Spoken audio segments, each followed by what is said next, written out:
आप सुन रहे हैं जगत गुरु तत्वदर्शी संत रामपाल जी महाराज द्वारा लिखित पुस्तक जीने की राह। पूर्ण गुरु के वचन की शक्ति से भक्ति होती है।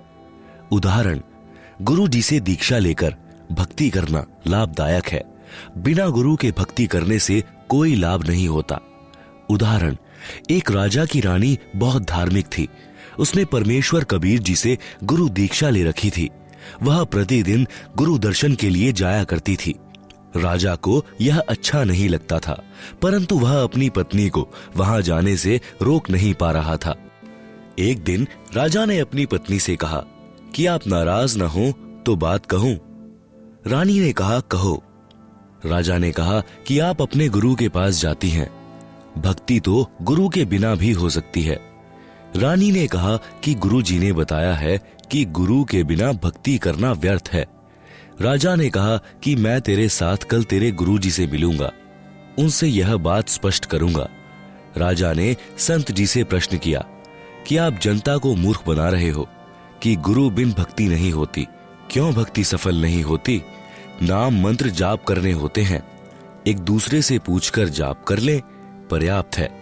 संत ने कहा, राजन, आपकी बात में दम है। मैं आपके राज दरबार में आऊंगा, वहां इस बात का उत्तर दूंगा। निश्चित दिन को संत जी राजा के दरबार में गए। राजा सिंहासन पर विराजमान था। आसपास सिपाही खड़े थे। संत के बैठने के लिए अलग से कुर्सी रखी थी।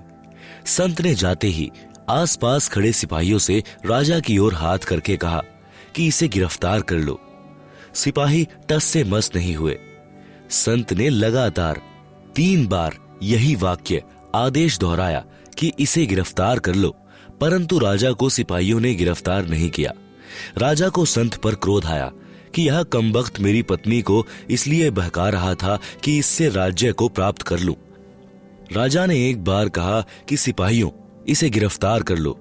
राजा के हाथ का संत की ओर संकेत था। उसी समय सिपाहियों ने संत को गिरफ्तार कर लिया। संत ने कहा कि हे राजन, आप घर पर बुलाकर संत का अनादर कर रहे हो, यह अच्छी बात नहीं। राजा ने कहा, आप यह क्या बकवास कर रहे थे? मुझे गिरफ्तार करने का आदेश दे रहे थे। संत ने कहा, मैं आपके उस प्रश्न का उत्तर दे रहा था कि गुरु से दीक्षा लेकर भक्ति करना क्यों लाभदायक है। मुझे छुड़ाओ तो मैं आपको उत्तर दूं। राजा ने सिपाहियों से कहा कि छोड़ दो। सिपाहियों ने संत को छोड़ दिया। संत ने कहा कि हे राजा जी, मैंने यही वाक्य कहा था, इसे गिरफ्तार कर लो। सिपाही टस से मस नहीं हुए। आप जी ने भी यही वाक्य कहा था कि तुरंत सिपाहियों ने मुझे गिरफ्तार कर लिया। आपके वचन में राज की शक्ति है, मेरे वचन में आध्यात्मिक शक्ति है। आप उसी नाम जाप के लिए किसी को भक्ति के लिए कहोगे तो वह मंत्र कोई कार्य नहीं करेगा।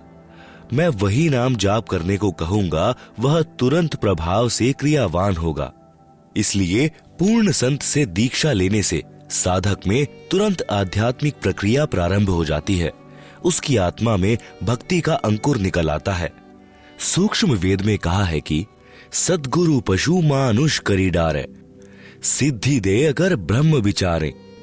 भावार्थ, सद्गुरु पहले मनुष्य को सत्संग सुना सुनाकर नेक इंसान बनाते हैं, सर्व बुराइयों को छुड़वाते हैं, फिर अपनी भक्ति की सिद्धि अर्थात शक्ति शिष्य के अंतःकरण में शब्द से प्रवेश करके ब्रह्म अर्थात परमात्मा की साधना करने के विचार प्रबल करते हैं, जिससे साधक की रुचि भक्ति में दिनों दिन बढ़ती है।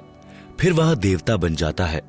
कबीर जी ने कहा है कि बलिहारी गुरु आपना, घड़ी घड़ी 100 बार, मानुष से देवता किया, करत न लाई बार। इसलिए कहा है कि गुरु बिन माला फेरते, गुरु बिन देते दान, गुरु बिन दोनों निष्फल हैं, चाहे पूछो वेद पुराण। योग यज्ञ तप दान करावे, गुरु विमुख फल कभी नहीं पावे। भावार्थ, गुरु बिन नाम जाप की माला फिराते हैं या दान देते हैं, वह व्यर्थ है।